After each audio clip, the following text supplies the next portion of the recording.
See, that's why I don't like Boom, this the newfangled recorder shit. started now. Yeah, That's all good, man. It's there it all is right good. there. And I had it set up to where it automatically start out from the beginning. But here we go. We go back right at the beginning, man. I'm so sorry. Yes, y'all. All right. Man, tell the people what's your name and where you from. My name is Fiend for the money. Fiend, shot it. You know what I'm saying? Born and raised in New Orleans, Louisiana, uptown like a motherfucker. Hollygrove to be exact. Now, you say Hollygrove. Isn't Wayne from Hollygrove? Wheezy's from Hollygrove, yes, sir. 1-7. Wayne said that I'm one of the ones that inspired him to do it. He used to write my lyrics down after school, write them on paper. Like, that's something crazy to know that you don't know who's watching. Yeah, you definitely don't know, but you know, you are inspiration for a whole bunch of people. One of my favorite MCs for sure. Now, Thank you. what was your life like growing up over in Hollygrove? My life growing up in Hollygrove was kind of unique, man. My dad was like the prince of my neighborhood. Not watching no one's pockets, but my grandfather was, they called like a black Jew. And I mean, no disrespect to no one, but just that he owned the block and he owned all the homes on the block. You know what I'm saying? Including the barroom that my daddy was a mixologist there for 40 plus years. My daddy ran the barroom. But my life was pretty good. Poverty eventually happened because, through, I don't know who specifically let the coke come in the neighborhood, but when that happened, things changed up a little bit. I'm quite sure for a lot of neighborhoods and a lot of households. But we still survived through. My mom and my father made an excellent opportunity for me and my brother Kevin in Hollygrove to have a good life, That's very dope. So I remember those times, man, when the crack epidemic hit every neighborhood from coast to coast. You know, nobody was exempt from that. I'm No, talking sir. about No, sir. from Detroit to Los Angeles. Facts. You know, how did that era impact you? It how did the coke crack era impact me? It in some instances I can recall being a young man, it probably put food on the table. And in some instances it didn't allow food on the table. I feel you, man. You know, it was definitely turbulent times. It was definitely Yeah. you saw a lot of people come up. You know, I remember being in school, seeing cats go from wearing the same pair of pants every day to pulling up to the school in Mercedes Benz's, BMWs, kitted up Jettas, and just different stuff. So it was definitely a different time. Life will change for you when you got something that everybody want, Mm-hmm. Now, you're so much more than just a rapper. You're a songwriter. You can sing. I hear a lot of blues inflections in your music. I don't even want to almost ask you, how did you discover hip hop? When did you discover your passion for music? I discovered my passion for music. I recall vividly my dad let me stay up a little bit late to go in the living room and watch a performance by Earth, Wind and Fire. Now, I don't know why I was so compelled to go sit down and stay up and watch this. I don't know what channel was on or what was going on, but I remember seeing Earth, Wind and Fire come out with them plaid sequence outfits. Philip Bailey hitting all these crazy high notes and was just amazed. You know what I'm saying? And I knew I loved music. I used to walk in the living room after my dad be having a get together, a player party, and I still got it. I'll show it to you. I got this big ass hand crank weed grinder. Mm-hmm. You know what I'm saying? It's huge, dog. You know what I'm saying? Mm-hmm. Big ass iron crank on it. My dad be grinding his cannabis, rolling on some J's, you know what I'm saying? And letting Anita Baker, Harold Melvin, and Blue Notes, George Parliament, George Clinton and the Funkadelic Parliament, you name it, bro. Barry White, Quincy, you name it. Sade, I remember these things vividly. And that big old ugly ass brown stereo box that was in everybody's house that eventually had one. It With the was a push one down top, long. you got the turntable. Yeah, the turntable, the 8-track in there, you know what I'm saying? And I used to just thoroughly enjoy that, man. And after his company, you know, he might come up in there. Ricky, go ahead, do the little dance for him. Ricky, go do the little dance. Mhm. You know what I'm saying? You know what I mean? And then he get your ass out of here, you know. He'll sip on his little pony, his little Miller Lite pony. And, Mhm. you know, when the friends leave, he'll let me come in, let me chill, and while he just rolls a few J's and listen to some music. And music has just always been grand to me, you know what I'm saying? Um, I love all kinds of music, but something about soul, rock, R&B, then eventually hip hop. It just struck a match under me, man, and I just never been the same since. That's very dope, man. Now, music is one of those things, and this is what I always tell artists. If you coming into it just looking to get paid or hit a lick, it's probably not gonna happen to you. But if you become great at what you do, money will follow. It will allow you, the universe will allow you to do what you're passionate about and make a living at it. Now, when did you realize that that was the path that you want to go on? Like, I want to be a musician. I can't see myself being a manager at the Foot Locker. I don't want to do that. I don't want to be a principal at a high school. I don't want to be a football player. I want to be a Right. musician. When did that Wow. moment hit you? Wow. When did that moment hit me that I think, man, when I realized I just wanted to do music, is that I felt more obligated as a young man.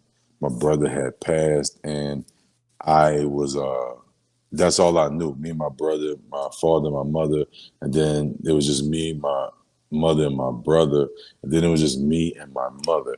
You know what I'm saying? So I think by trying to fulfill a a life patent oath I made with my brother, you know, that I wanted to rather do music. He introduced me to these guys, but I didn't really get with these guys after he passed till they all was like, you know, I have a real unique story still. Like in my neighborhood, I recall this, I don't know if it's like 2 years ago, but it really hit me, bro. Like it clear as day, it hit me that my neighborhood did everything that they could to make sure I stayed on the right track.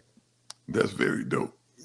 He had a lot of respect, and the he had a lot of respect in our neighborhood, and my dad did, of course, as well, and my Mhm. mom. Beautiful, man. Do you know when I was born, my neighborhood couldn't wait to see what I looked like because my daddy was such a handsome man and so loved and revered, and my mom was so beautiful. They felt they couldn't wait to see like the print on some Simba shit. You know what I'm saying? You know what Yeah. I'm saying? You know, and I don't mean it from an egotistical way. I mean it from a standpoint of just I'm hearing these stories from my aunt that's in California, and she's telling me about these things that I was oblivious to. You know what I'm saying? But it had to be on to my brother. I swear all my life that I'm gonna take care of my mother. I'm gonna take care of us off this music.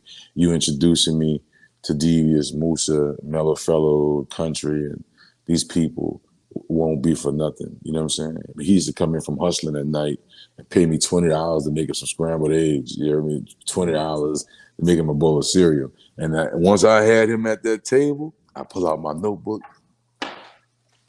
and I run these raps. So your brother, you mentioned your brother, during the course of us just, building with each other. I hear you mention your brother a lot, man. He was obviously a big impact in your life, man. Oh man, bro, stay still, bro. You know how you watch on TV and the kid, um, the big brother comes and saves the brother, stands up for him, like fresh out of a movie or something. Hmm.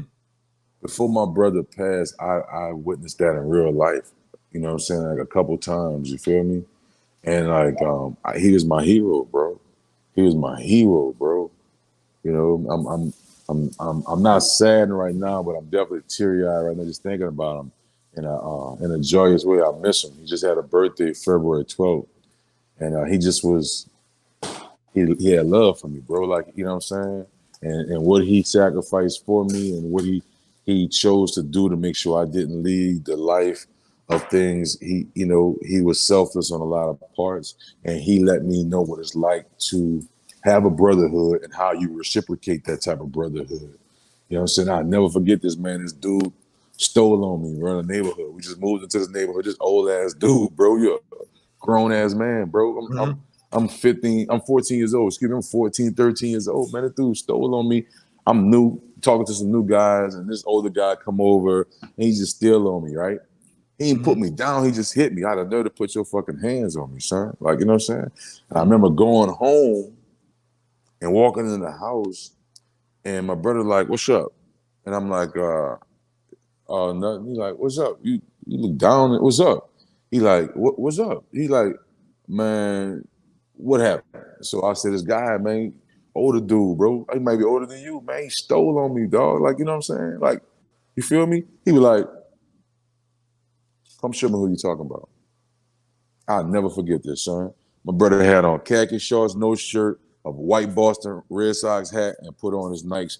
And we went outside. We walked down 2 blocks. And he said, "Show me which one of these men put his hands on me." I said, "It was him right there." He said, "Look, homie, we new in this neighborhood, and I get y'all been around here. You heard me? You want to fight somebody? We can catch this street right now. 2 grown men, and we can get to that, bro. Don't you ever in your fucking life put your hands on my brother, son. Ever, dog. You heard me?" And that was that. He like, "Do you want to catch the street?" Nah, dog, we could okay then. You feel me? That's that. You feel me? And we went inside. I was like, "Spike, yeah, Spike, yeah, Spike." Walking back behind my brother to the house. I got to witness that, bro. Like, and I think that just gave me an undeniable commitment to this was gonna be my life goal, was to make something out myself, to not only take care of my mother, but to let my brother know that his time invested in me, the love he had for me was not in vain. That's dope, man. It's very dope. Big bro. Shout out to Big Bro. Man, yep. Happy birthday, Kev.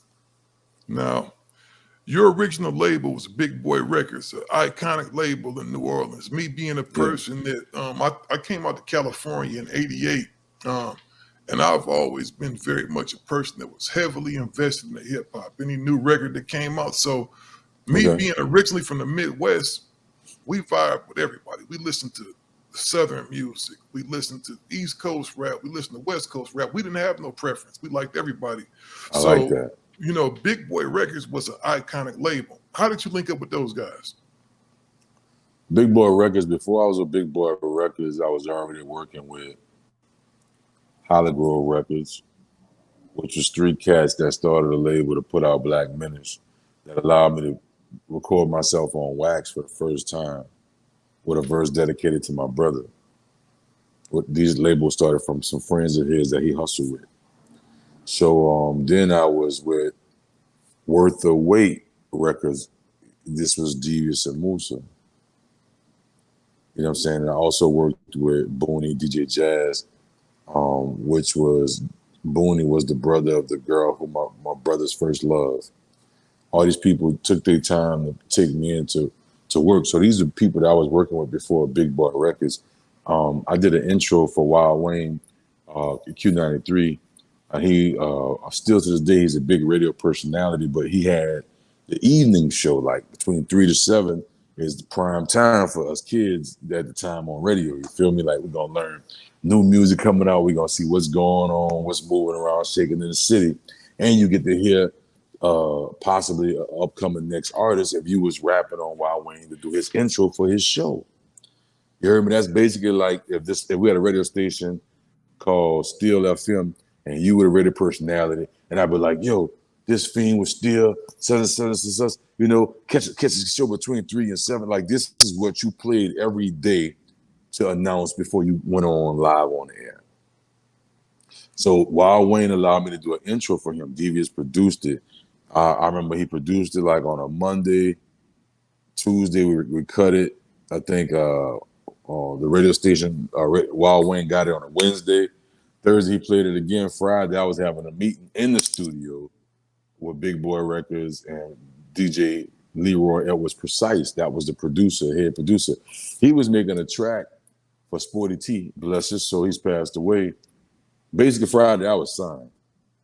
I wasn't even signed to the label, but I was in there. I was in the studio as a fly on a wall because my intro got me to this part. So when I got a meeting in the studio, right?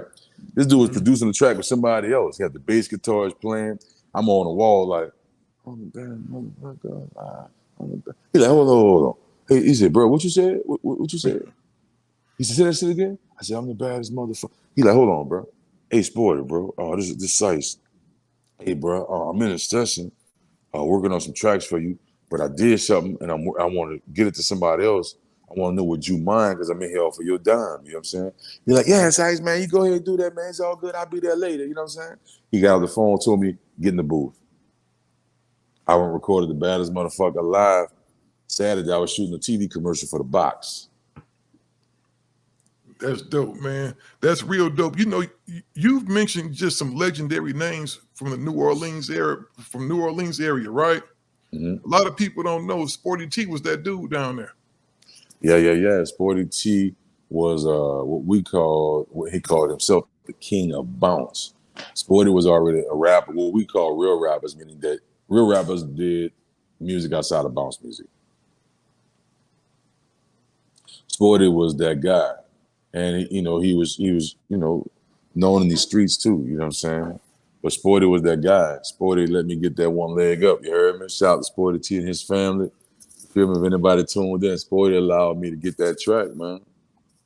That's dope, man. That's real dope. So from there, y'all pushing out projects, man, and y'all doing y'all thing, man. And you know, the world got to hear you. You already established artist, man, and you wind up on No Limit Records, man.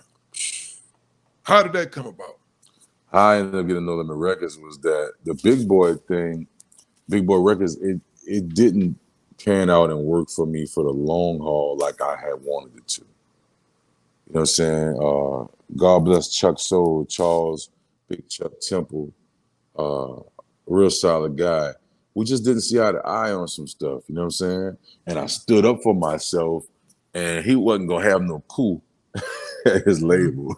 You heard me? He said, I'm the boss. Yeah, we bump heads, and I used to feel like, you heard me? At one time, I was in the office and had all the artists, and I felt like on one side of the room, it was artists that was doing shows to get money. And the other side of the room was artists that still trying to get their thing together and hope they get an opportunity to make them some weekend money and make some sales off of some record sales, you know what I'm saying, stuff like that. So I had, I was still making too many decisions, emotions then. So I ended up having a hiatus. And we kind of bumped heads. Later end up, get with each other. He told me before he passed away, he had so much respect for me for standing up for myself, bro. You heard me? He said, I want to tell you this to your face, bro. At least you got a release from my record company. And we had whatever our misunderstanding was, and we moved past that. He said, that's how I'm able to spend money with you today. Because I got respect for you, bro. You were 18, and I couldn't figure out why he ain't having this shit. He is not having it. You heard me? I'm gonna tell you it was funny too, but it's the first time I ever encountered something like this. We didn't see eye to eye, so I took my hiatus from the label. But do you know that this label was recording? I had recorded like 2 songs, right?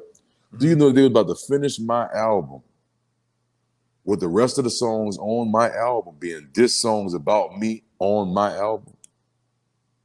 Is that right? That's crazy, bro. They was gonna put an album out with a bunch of people dissing you. Yeah, me on 2 of my own songs, and the rest of the songs just, you know what I'm saying? And I ended up hearing the story, and we ended up laughing about it, and we kept it moving. You know what I'm saying? My whole thing was for my brother being in the streets, like, you see all types of men, you know what I'm saying? And sometimes it's better to let someone think they won, you know what I'm saying, opposed to having to beat on your chest in the middle of the street about your victory. So I knew just to be young, I'm young, I'm not built like these gentlemen. I really prefer to do music than on some street shit, you know what I'm saying? So I had to respect that, I had to respect that. And we ended up working out something. I came back and finished my album. DJ Precise produced it. David Falk played a lot of instruments, helped produce that. And we just moved forward. You know what I'm saying? What happened was I still had a name ringing in the city, and Big Boy Records had ran its course. So I got a release from a good friend of mine, helped me with a release. And he got Chuck to come bring me a release, ending my duties at Big Boy Records. So my mom got me a job at Times Picayune, at the newspaper, Mm-hmm. right? Doing customer service, bro. I'm falling asleep at the lunchroom. You know what I'm saying? I'm doing the most, bro. So Kane and Abel had got a third party situation to work with No Limit Records. Me and Kane and Abel was like this. So I'm taking the trips, some help writing, doing all kind of things with each other. So that was one look of visiting No Limit Records. A second look was me and X invited me to get on a song with Mac and her on her project. I went up there to the studio again. You know what I'm saying? No Limit Studios, and I recorded that. So that was that. So I go again with KL. Me and KL sit in Studio B, little small room, bro, where he's just doing pre-production at. And I'll never forget we like this here while he working on the drum machine. And I hear a door open. I turn like this here. And here come Percy Miller walking like, what's up, bro? KL, let me holler at you, bro. You know what I'm saying? They leave me in the room by myself. They go in the room. Their voices get a little loud. You know, I'm like, oh shit. Oh shit. You know what I mean? Like, damn, I hope I ain't get KL in trouble. You know, just being this eager kid, actually my friend taking me to his job, pretty much. You know what I'm saying? Mm-hmm. He like, nah. So Vincent KL came back in, and I heard him tell him, man, we need this dude. Like, I think we need